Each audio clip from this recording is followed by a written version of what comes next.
The base of the mountain was the only safe place for a landing.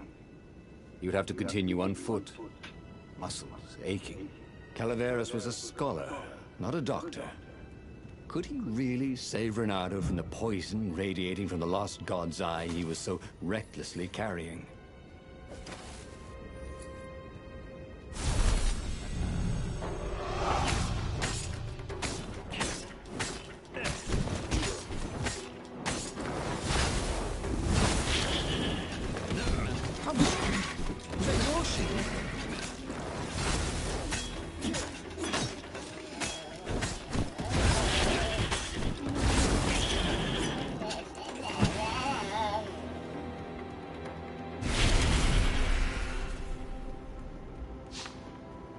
This was not a fun way to die. Even if he survived, no one would write ballads about the fox whose knees ached forever, would they? Not unless he paid for it. He hated paying for publicity.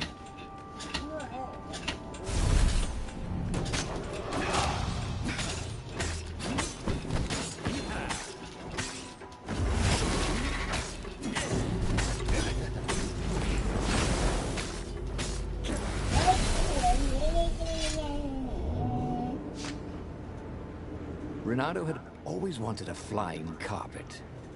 This was more like a flying tabletop, but it would do.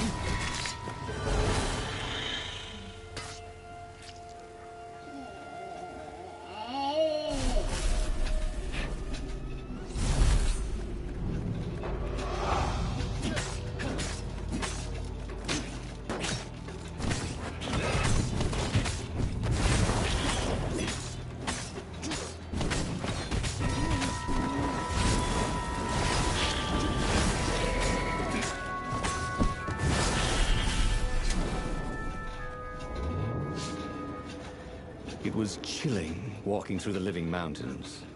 There was always noise up ahead. Insects, birds, the croak and flutter of ravens arranging ambushes. But close by, there was only the breeze and the trickle of melting snow. As if every living thing was holding its breath, his poisonous burn to move on.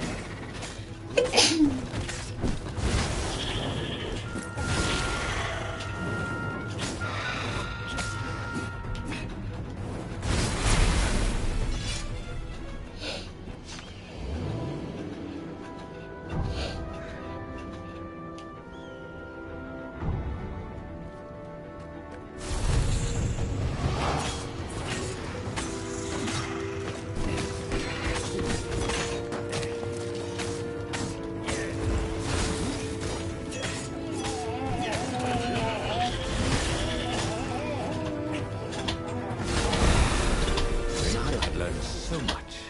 It was time to turn it into something he could use.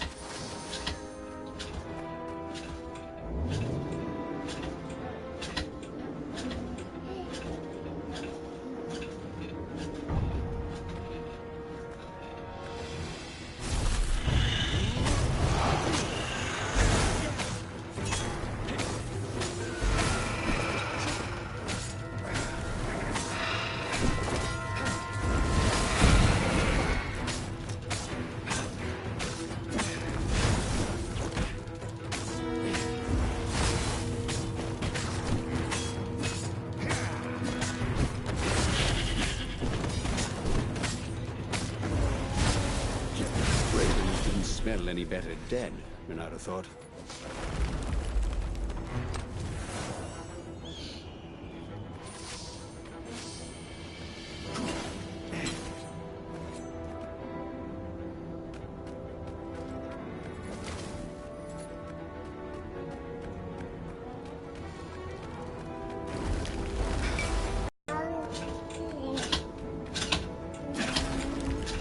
Renato hoped his mother wasn't watching.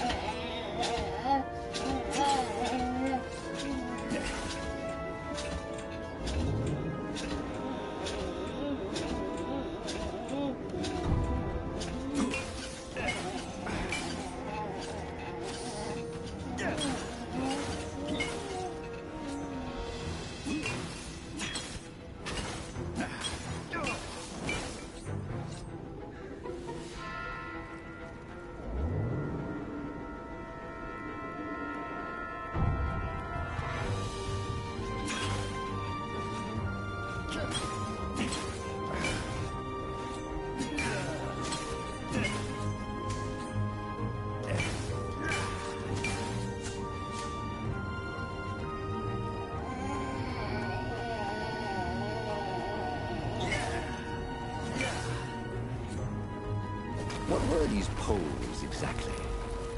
Parking meters from the time of the lost gods?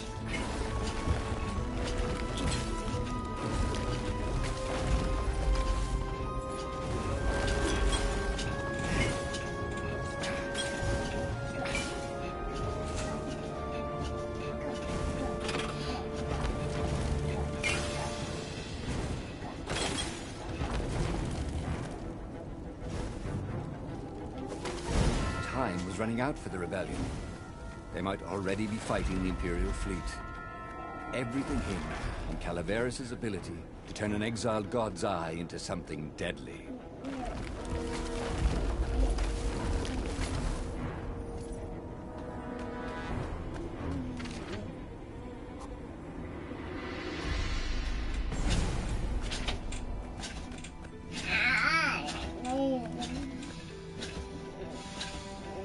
The core! Splendid! Croaked Calaveras. Where's the armature? Right, I was kind of hoping you wouldn't need it. No, I don't. It's just a professional interest. We've got much better prismatics than the old TE ever did. So Calaveras was an arcane engineer. He fussed at the core all day. He wrapped it with silver chains, and in front of it, he placed a huge, round ruby, so that it looked like a monstrous, floating eye. Ah, so, what is it? Yeah, I call it the oculum. It's my very first death ray. And it won't poison me? Oh, no, it's completely safe now. Anything I should watch out for? Yeah, try to avoid pointing at any mirrors. As he loaded the oculum onto the Farfarer, Bernardo was a little concerned about Calaveras. People who were utterly sure of themselves, he had found, were either experts or horribly wrong.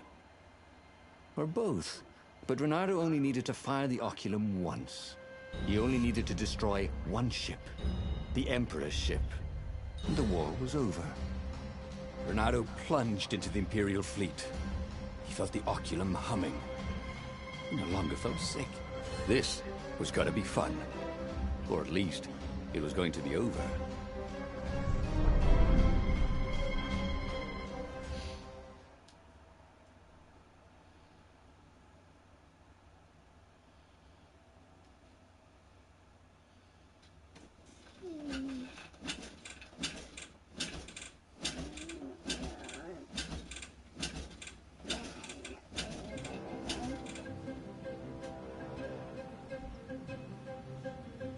Bernardo resisted the temptation to fire the oculum until the time came. He could sense its arcane energies, yearning to escape the sage's wrappings. But it wasn't eating him alive. So that was a plus. He felt good about himself. He'd saved a friend, he'd helped the rebels, he'd relied on himself, but he'd listened to others.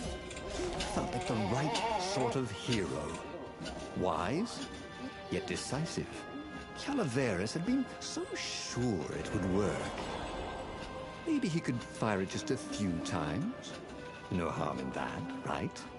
But only when he absolutely needed to.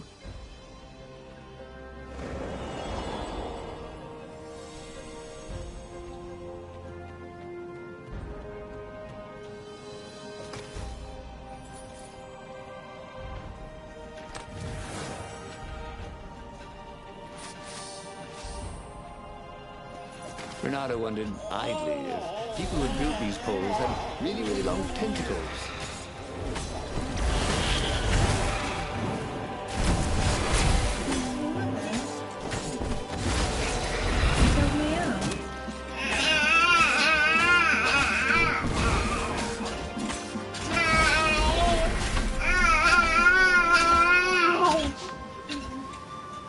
What's wrong with you, Leah?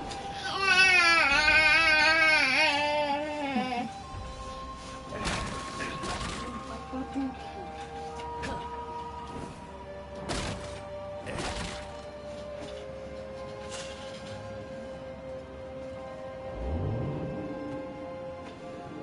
This would be the perfect place for a tic-tac-toe board.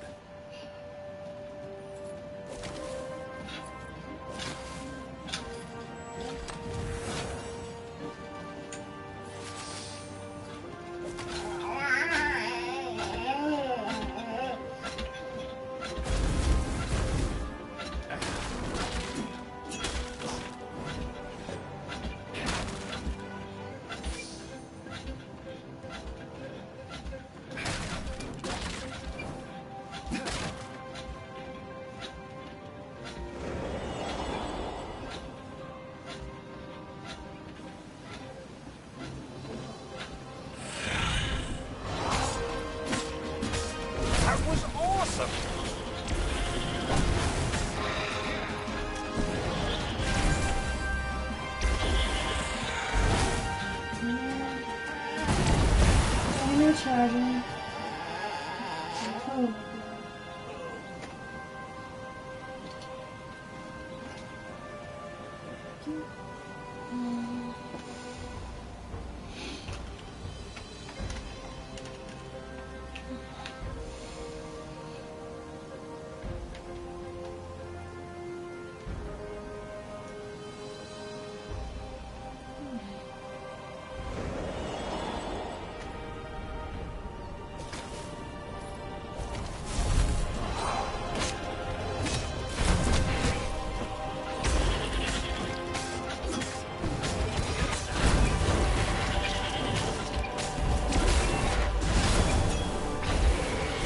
Good to practice your moves, thought Renata.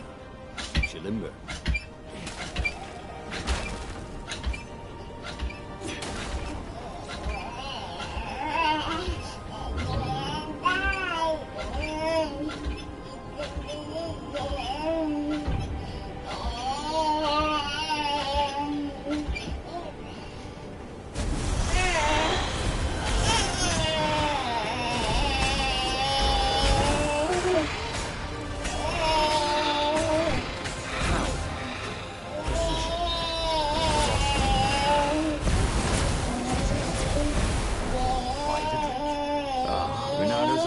Getting tired.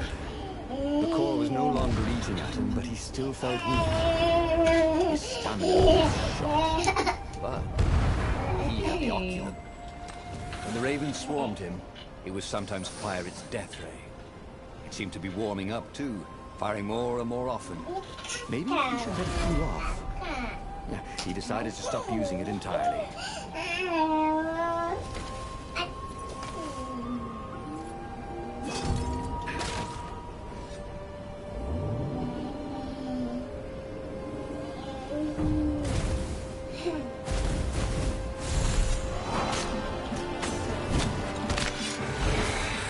Dreams may come, he thought. Then he found out.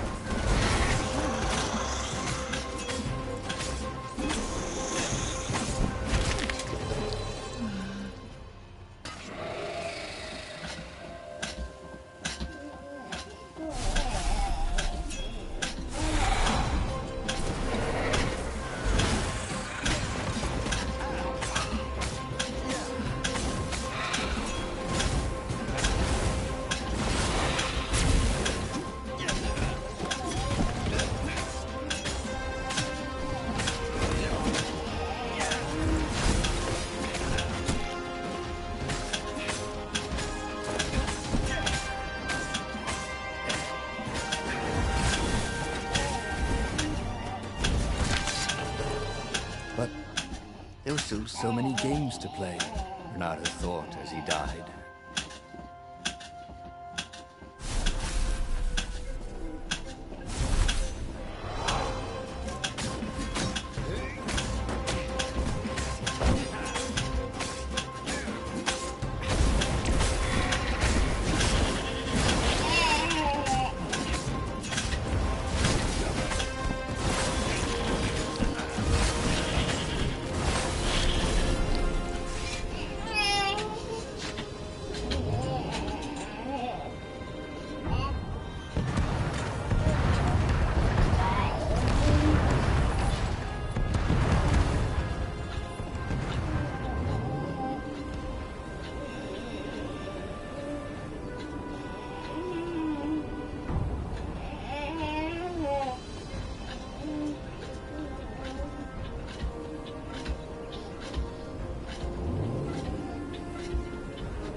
if one of these platforms stalled.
Thought it was getting even hotter.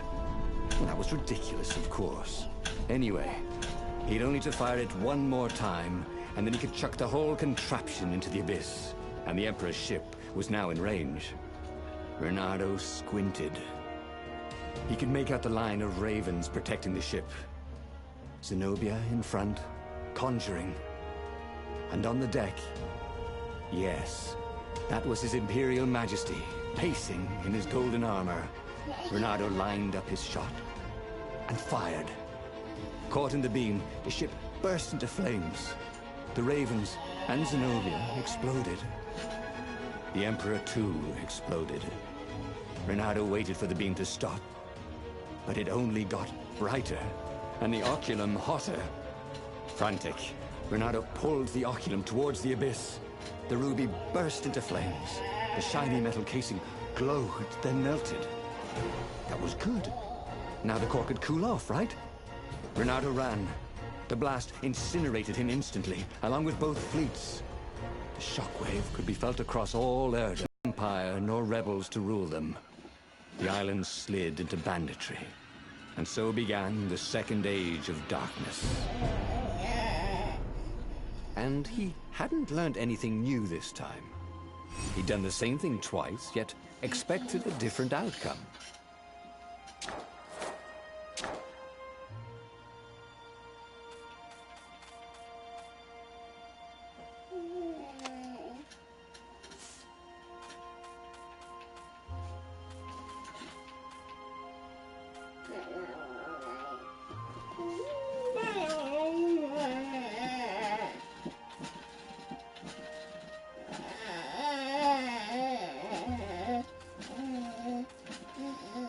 There would be a way to win. Reynardo could feel it. He'd have to explore choices he'd never made before he could figure it all out, though. And with that, the book's pages fluttered to the beginning once again. And he fell. The clouds parted over the Isles of Boreas.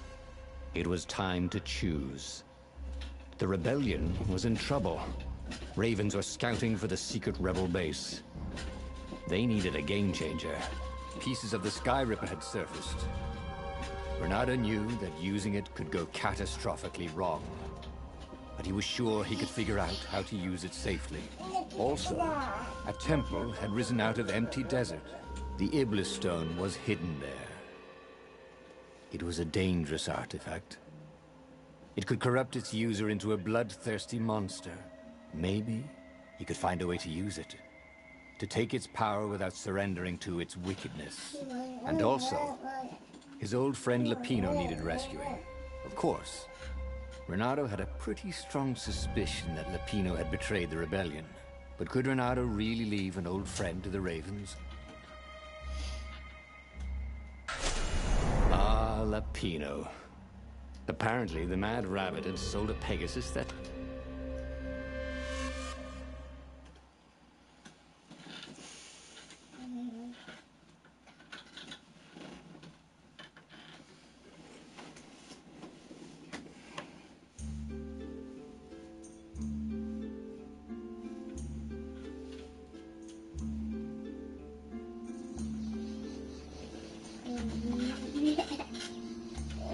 Lapino had apparently managed to confuse the judge by arguing that he hadn't actually stolen a winged horse. He'd only sold it. But wait, where was the prison? The village was empty. Had everybody fled the Ravens?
That was odd.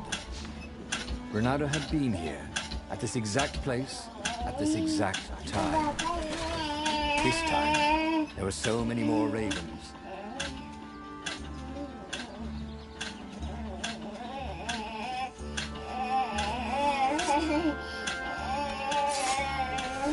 Who's your next of kin? Just wondering.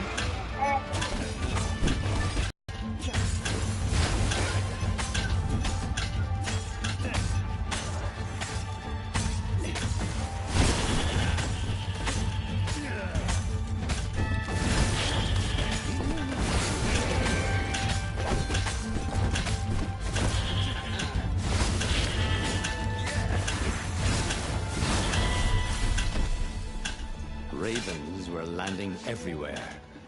The advance guard. He'd better get moving. If they got to Lapino first, they'd eat him for breakfast. Or a snack. Ravens weren't picky. If they got hungry, they sometimes forgot to interrogate their prisoners. Even top spies like Lapino.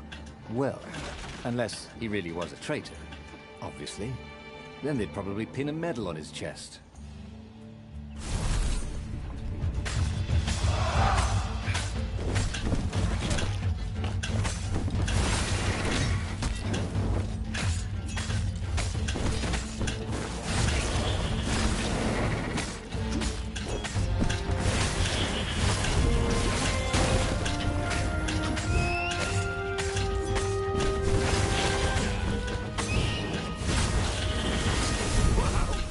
Good.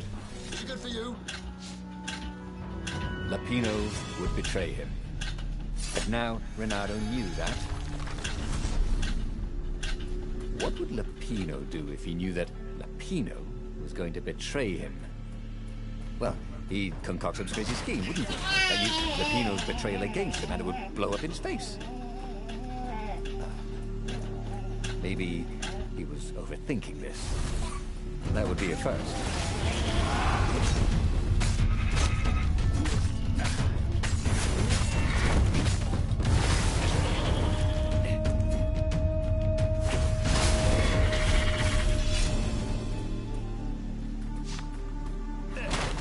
Renato, smash!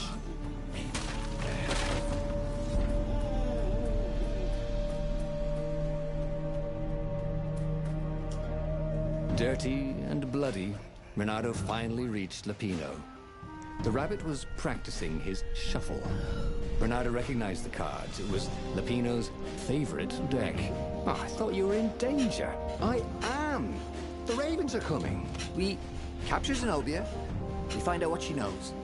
And that's the whole war right there. Easy peasy, lemon squeezy. Capture the Emperor's greatest general, who also happened to be a deadly sorcerer and his only daughter? That would be worth it. On the other hand, he could still get to the core of the Sky Ripper, even if he couldn't get the whole thing. It must have great power. Zenobia wasn't just the Emperor's daughter, of course. She'd been Renato's best friend in Sword Fu School.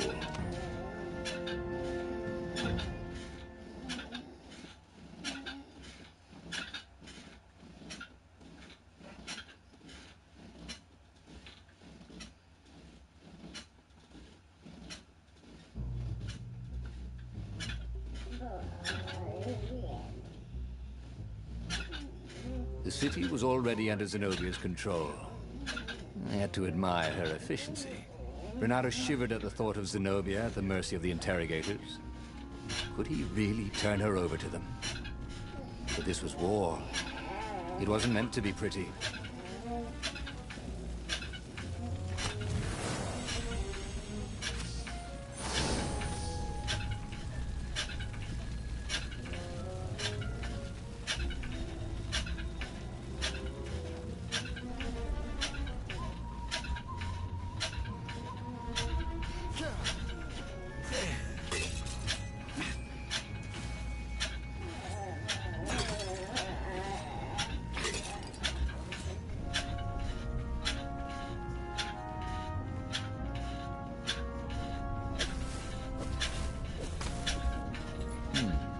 This was the nice part of town, but the ravens had been through here.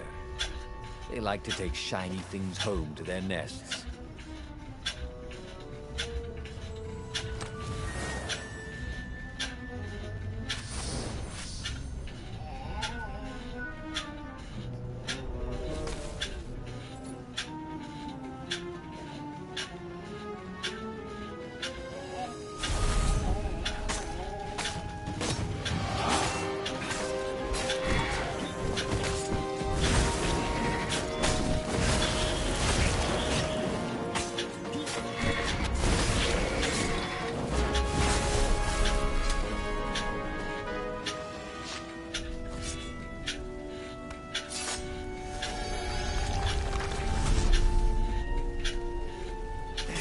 Artisans he was creating employment for. Truly, he was a job creator.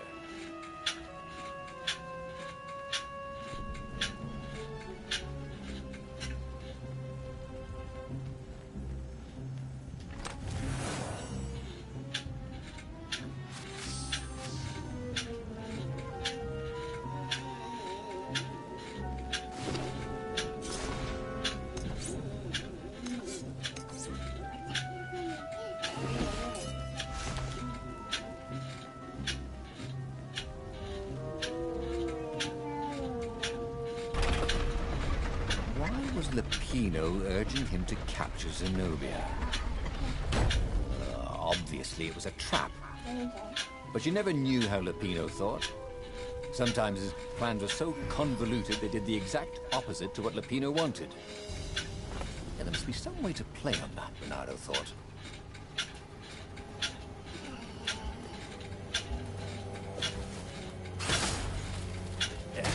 Sleep tight, thought Renato.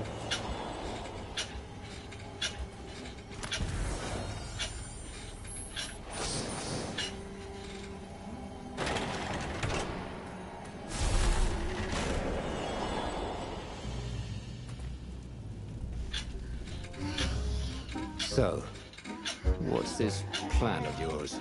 Use me as bait, said Lapino.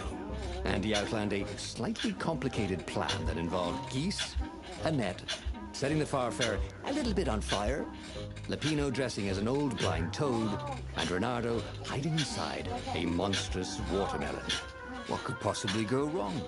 Thought Renato.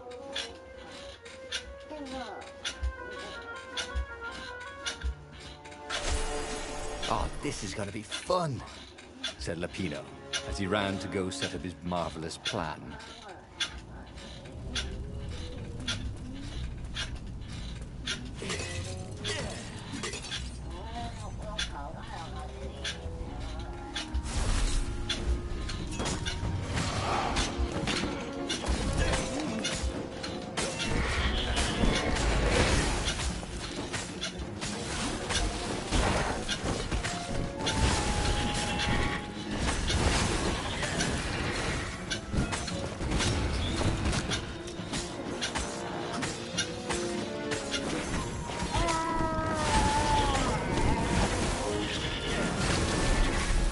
Renato was remembering all his old tricks, and some new ones. Now, he really ought to ask for a raise. Renato felt dubious about the whole plan. With every step, he was waiting for it all to go horribly wrong. But against all odds, Peter's idiotic plan worked. Zenobia's ravens ran off after the geese, the net dropped, and Renato jumped out of the watermelon and put his sword to Zenobia's throat. Renato, she said.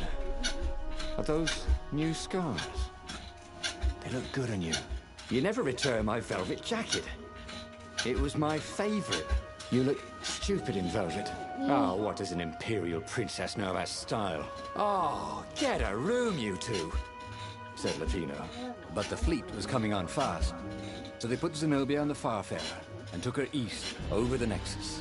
She'd vanished from Swordfish School, from his life, without even saying goodbye. Without ever telling him she was the Emperor's adopted daughter. Ah, Lapino was right, Renato thought reluctantly. She knows things. She recognized his look. You're taking me to the interrogators, aren't you? She said, wide-eyed. And then she jumped, with horror. Renato saw Zenobia plummeting. Then he saw the Nexus below them. Cats always land on their feet. Ah, she'll head for the Imperial outpost, yelled Lapino. You have to catch her.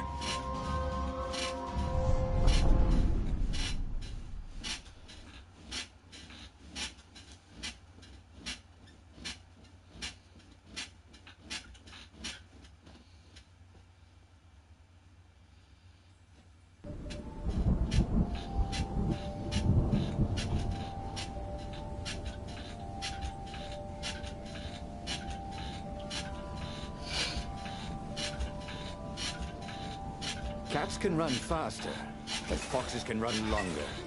If he ran, he could head her off before she reached her minions at the outpost. Well, he did love a good chase.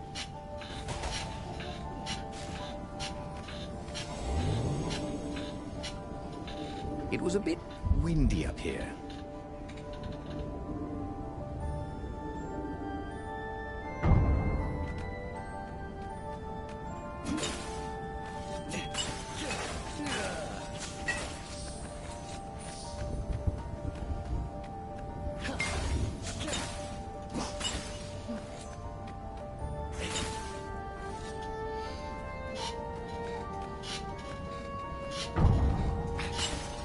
Well, they really needed to redecorate anyway.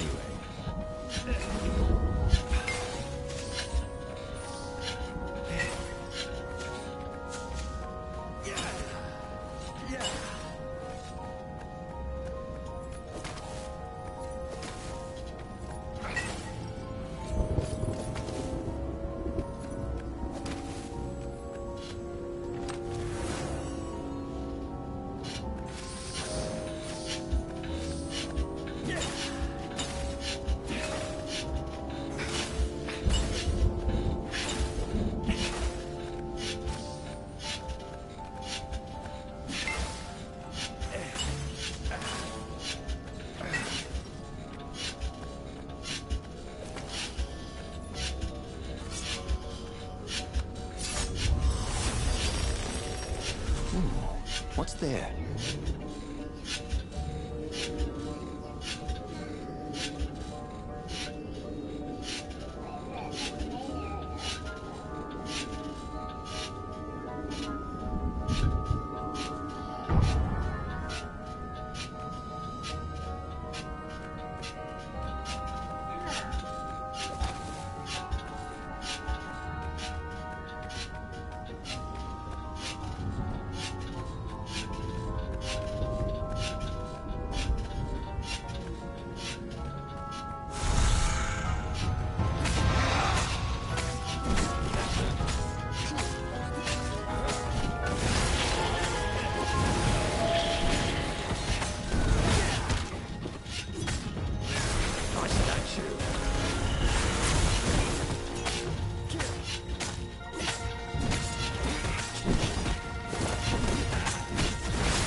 you try it. You're hooked.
He was closing on her.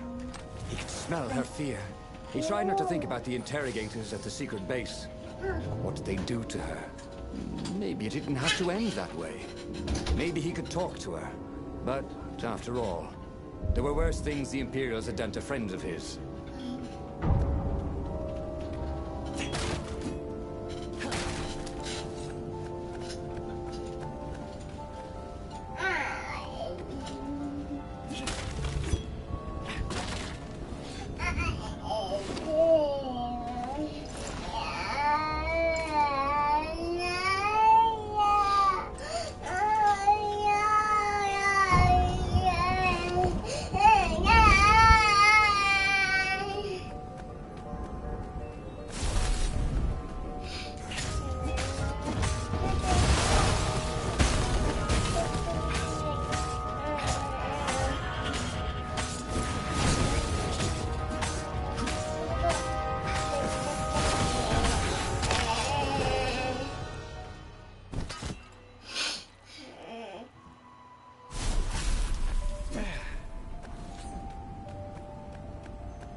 Bernardo reached the outpost. The Imperials there were no match for him. Soon after, Zenobia limped up the path. When she realized he was already in front of her, she didn't even try to run. Oh, you left without saying goodbye. Again, he said, please. I'm enjoying this a little too much. She said, shaken. Spare us the chit-chat, would you? Said Lapino as he shackled her hands so she couldn't throw spells. She knows all his plans. All the way back to the Farfarer. Lapino nagged Renato about how the interrogators would pry all the intel out of Zenobia. How that would turn the tides in the imminent battle. All they had to do was take her to the rebel secret base. The interrogators would do to her. Couldn't he just talk to her? As they pulled away from the Nexus, Bernardo could see the fear in Zenobia's eyes. I can't take her to those creatures at the base, he whispered to Lapino. You've gone soft. Soft in the head. We can't tell her what she knows. I'll take her to the mountains. Tell all the horrible things the Emperor's done. Yeah, believe me. She'll turn. And he turned the wheel. The hell you will! Shouted Lapino, and he grabbed the wheel back from him. The two of them wrestled for control of the ship. It shot off like a mad sparrow. Suddenly, Renato was falling.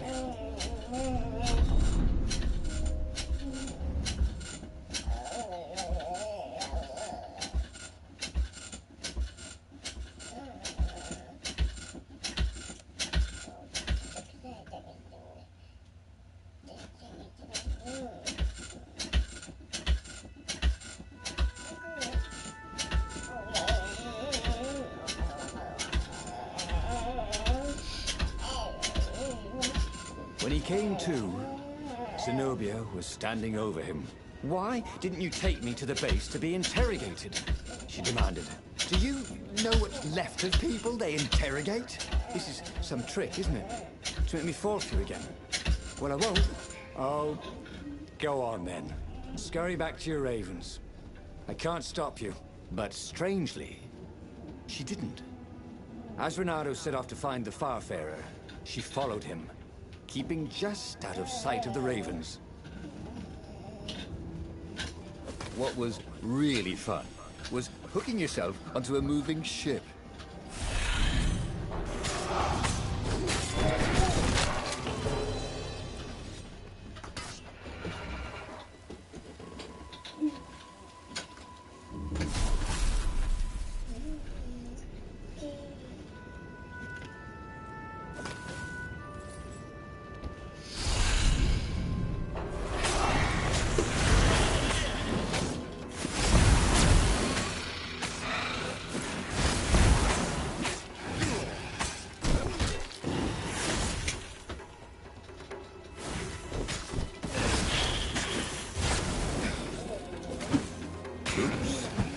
Renato.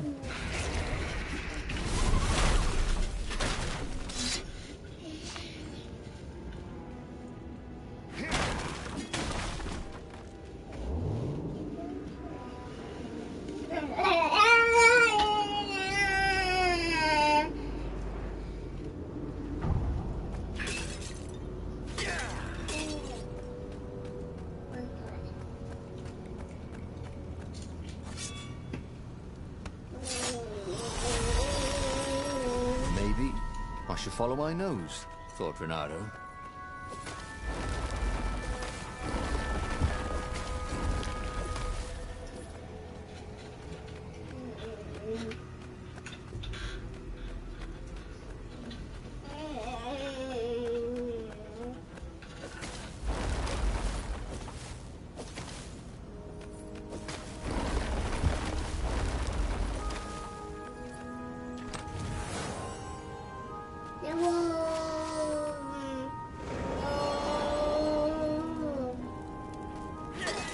Renato had been a terror of the sandcastles when he was 2.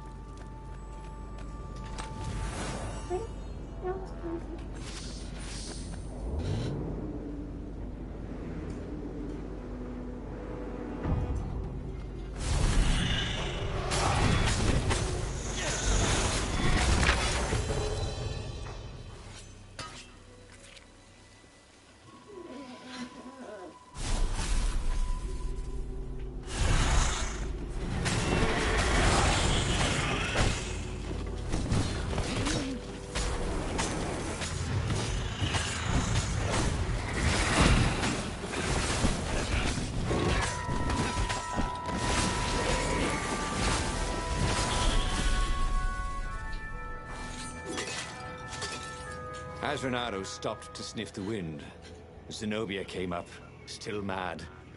Did you really think you'd just talk me into betraying my father? Oh yeah, sure, that was exactly my plan. Then why aren't you even talking to me? Because I've never talked you into anything in my life. They're gonna court-martial you for letting me go. He caught a whiff of the Farfarer. Wet rope, tar, and a cask of Scoville ale he'd spilt last year. It was that way.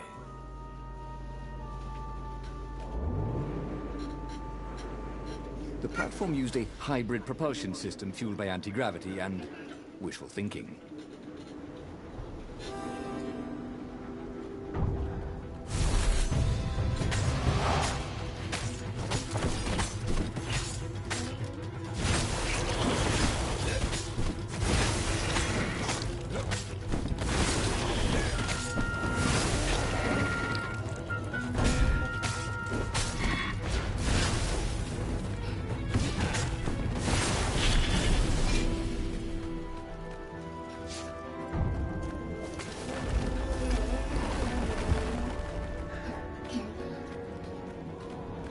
Couldn't they put in an elevator? Or a giant eagle? Or something?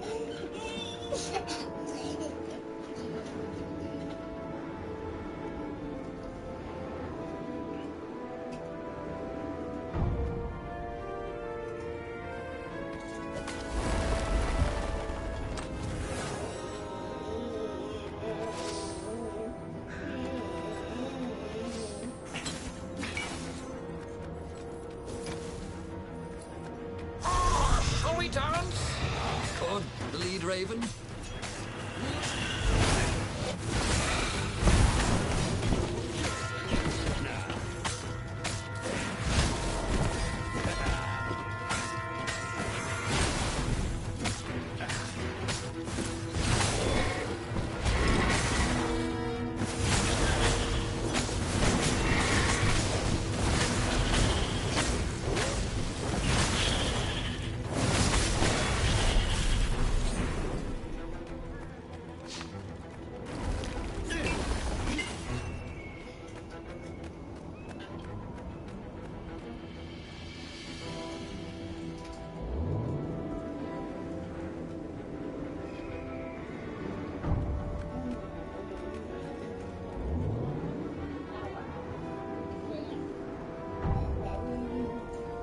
Renato wondered if he should have taken Zenobia to the rebel base for real. Maybe she wasn't playing him after all. After the bleak talk about the Emperor's dark secrets, he was regretting his suspicion.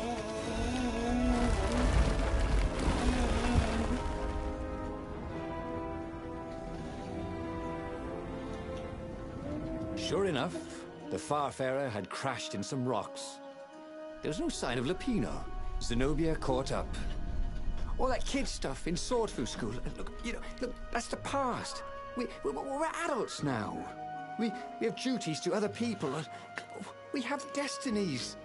What are you talking about? And you are the most arrogant, slow-witted, light-fingered, mercenary, immoral, reckless...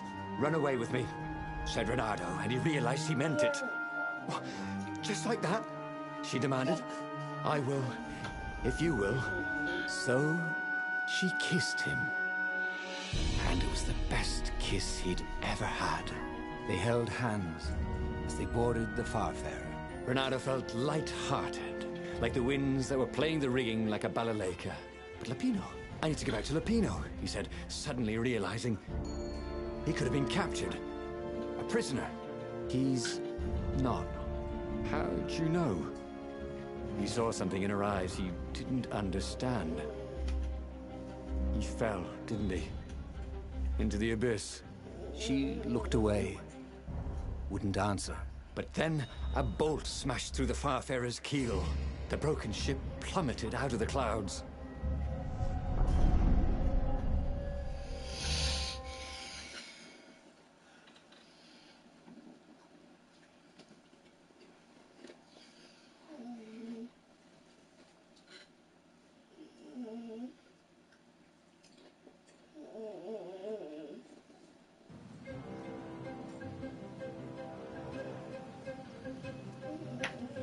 Renato picked himself off the deck.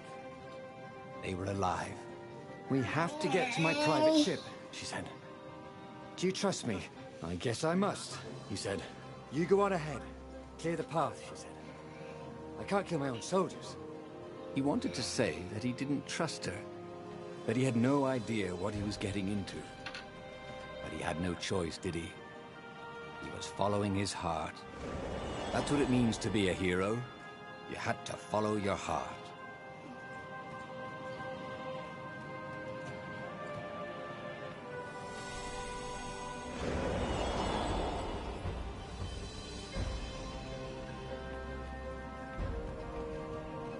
The portal was heavily guarded. Let's go someplace he didn't want it to go.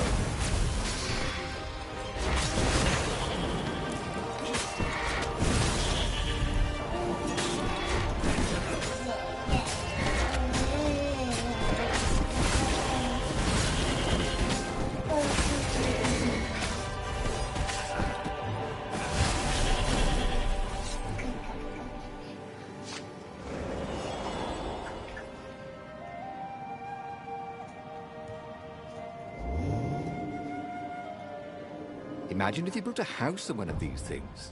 Oh, that would be amazing. It would be like having a boat.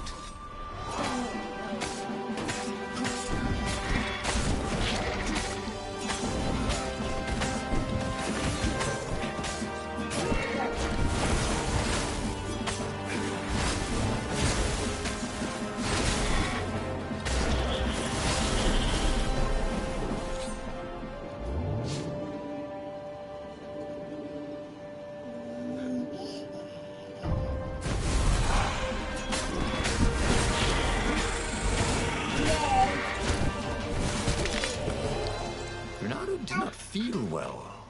In fact, he felt dead.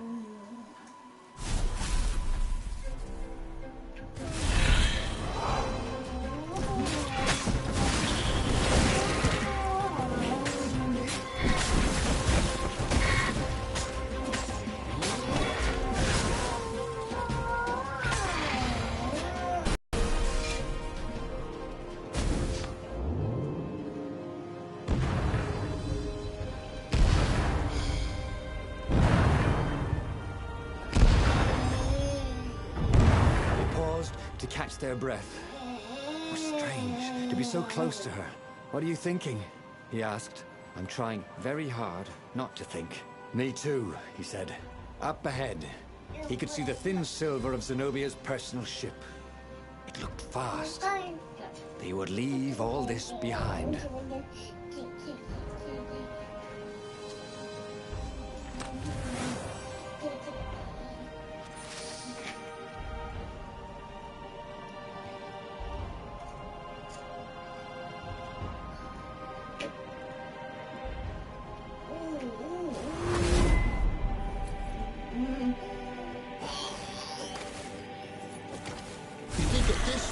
The Imperial army will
As they reached her ship, Renato suddenly felt a sharp pain in his stomach.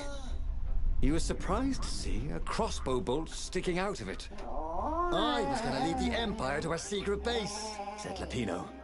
but no, you had to screw up my plan because you still got a thing for her. Renato stared at Zenobia. The kiss. Was it real? She said, with a look of indescribable sorrow. She gestured and said an arcane word, and Lapino went flying into the abyss, screaming, "I'm telling your father!" Then she knelt down to cradle his head, and her paws felt very soft and warm. He should go back to some of the choices he'd faced before. Maybe there were new paths that had opened up, like those doors he was opening up all over the map that took him to new treasures and around his enemies. And he hadn't learned anything new this time. He'd done the same thing twice, yet expected a different outcome.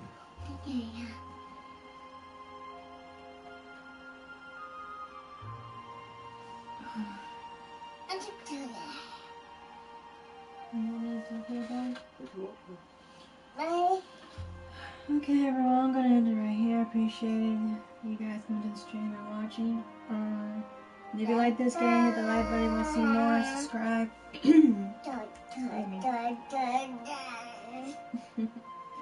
I'll see you all next time. This is Ashley with Vic&Ashley again. We'll see you all next time.